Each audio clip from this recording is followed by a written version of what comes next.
That's the easy one. The Spanish thought they were unstoppable. They were wrong. What if the empire they destroyed had destroyed them first?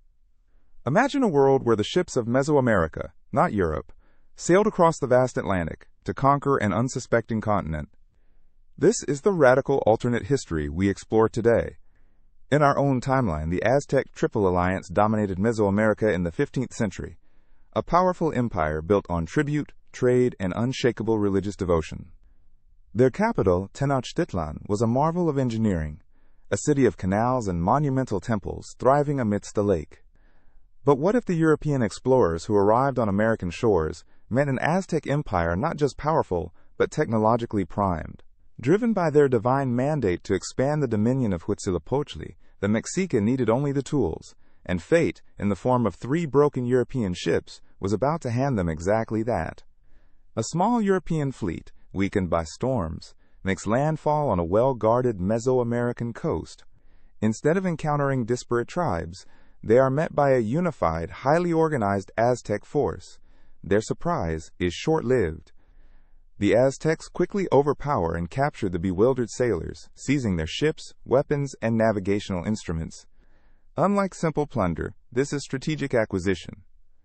The knowledge of the Europeans becomes the most valuable treasure ever taken.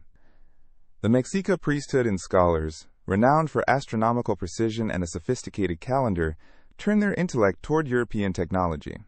Every plank, every compass, every metal tool is dismantled and studied. This isn't just capture, it's reverse engineering. Over several generations of dedicated research and forced knowledge transfer, Aztec craftsmen master iron smelting and European shipbuilding.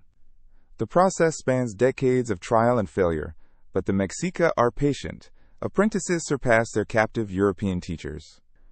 What began as a handful of foreign ships blossoms into a formidable armada. Their vessels blend European hull designs with Mexica aesthetics, vibrant feather banners, obsidian figureheads. The Atlantic is no longer a barrier, it is a highway. The Aztec invasion fleet set sail, carrying tens of thousands of elite warriors, priests, and colonists. They bring not just weapons, but a complete worldview, a new order for a world yet unknown to them. The journey across the Atlantic tests their resolve. Storms, disease, and the sheer vastness of the ocean challenge every soul aboard. But their disciplined hierarchy and unwavering faith carry them through. This is an expedition of conquest, not discovery. After months at sea, unfamiliar coastlines emerge from the mist. The Aztec scouts confirm, this is Europe. The campaign begins now. On the Iberian Peninsula, villagers gaze at the horizon, at first mistaking the armada for storm clouds. But as the ships draw closer, revealing exotic flags and unfamiliar silhouettes, confusion turns to terror. The landing is swift and brutal.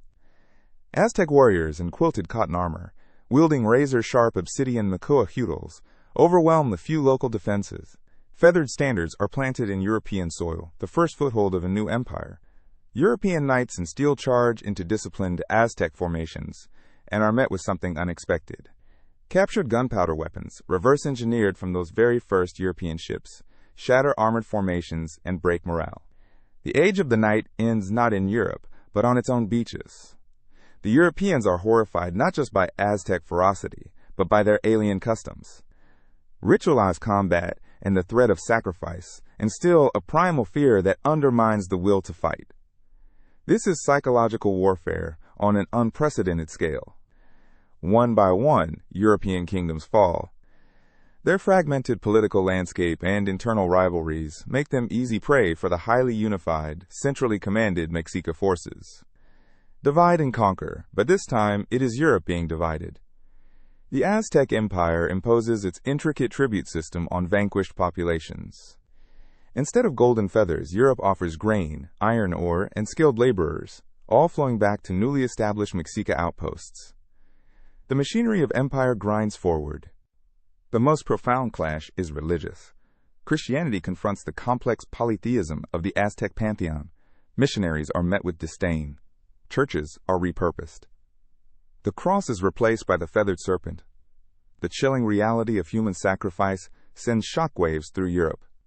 These rituals become a brutal symbol of Aztec dominance, a terrifying reminder that this is no longer their world. disease reshapes the battlefield in unexpected ways. While Aztec forces face old-world pathogens, their disciplined quarantine practices and sophisticated herbal medicine limit the damage. Meanwhile, Mesoamerican pathogens, to which Europeans have zero immunity, sweep through crowded cities with catastrophic speed, shattering resistance before a single sword is drawn. A new social hierarchy takes root. Aztec governors rule from former royal palaces. A class of collaborating European nobility emerges, intermediaries between conquerors and the subjugated, trading dignity for survival. Yet resistance never truly dies.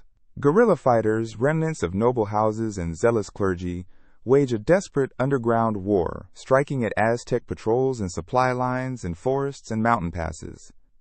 The Aztec conquest brings agricultural revolution. Maize, potatoes, tomatoes, and chilies transform European diets, dramatically increasing food production.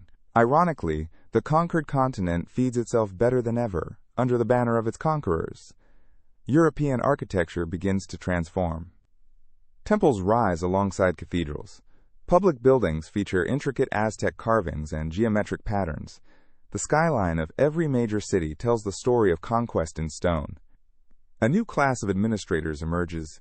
Aztec-trained European scholars who speak Nahuatl fluently, navigate both worlds, and serve the empire efficiently.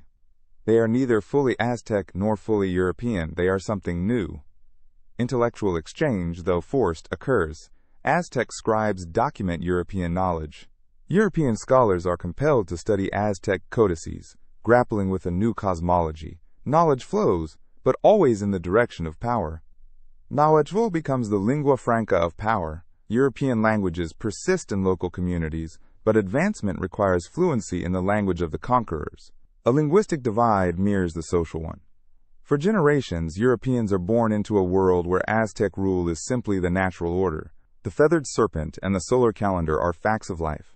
Yet in the quiet moments, at a family table, in a whispered prayer, something older and irreplaceable stirs. The memory of another world refuses to die. What was lost? The Renaissance, the Enlightenment, the scientific revolution, the very engine of modernity, extinguished before it could ignite.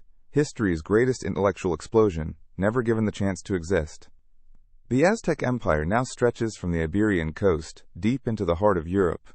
Its vastness and wealth are unparalleled, a testament to Mexica military might, administrative genius, and spiritual conviction. A new global superpower has emerged. Globally, this alternate history redefines power. Africa and Asia develop without European colonization, fostering their own great empires. The world map is unrecognizable. The age of European dominance never arrives. Religious syncretism, born from necessity, creates unique, hybrid spiritual practices. Christian saints are worshipped alongside Aztec deities, their attributes merged into a contradictory tapestry of faith. The old gods never fully disappear. The legacy of human sacrifice, though softened over centuries, remains a persistent cultural scar. It is a reminder that this civilization was built on a foundation of terror, and that no amount of cultural blending fully erases what was taken. European intellectuals, those allowed to pursue scholarship, grapple with fate, conquest, and divine will. Their philosophies are forever shaped by Aztec cosmology and the reality of subjugation. Art becomes the last refuge of a conquered people. Even within the triumphant Aztec Empire, cracks appear. Rebellions in distant provinces, ambitious noble factions, and the sheer administrative burden of ruling an alien continent test the empire's stability. No empire lasts forever.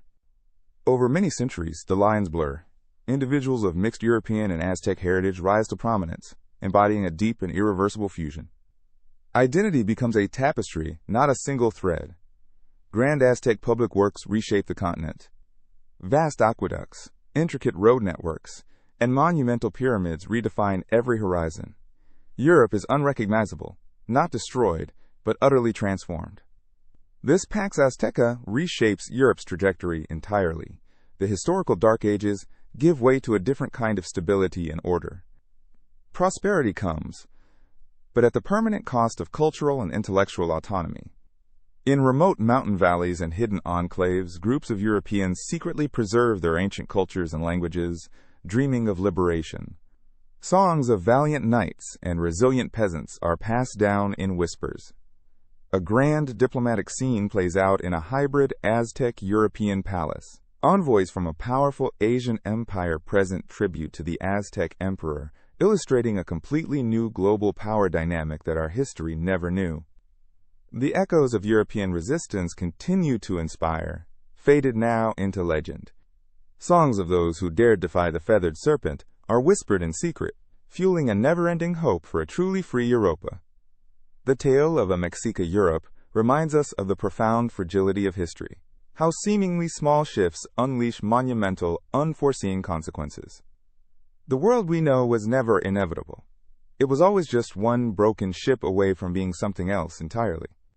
In this alternative present, the Aztec Empire stands as the dominant global force, its European heartland feeding its ambitions, its Atlantic fleet unchallenged. But an empire this vast always hungers for more. If the Aztecs conquered Europe, what would stop them from reaching Asia? An empire stretching from Tenochtitlan to the Mediterranean would inevitably set its sights eastward, towards civilizations that never faced European colonization and were never weakened by it. That story is coming next, an Aztec empire at the gates of Asia, facing empires that never fell. Subscribe so you don't miss it. History is about to get stranger.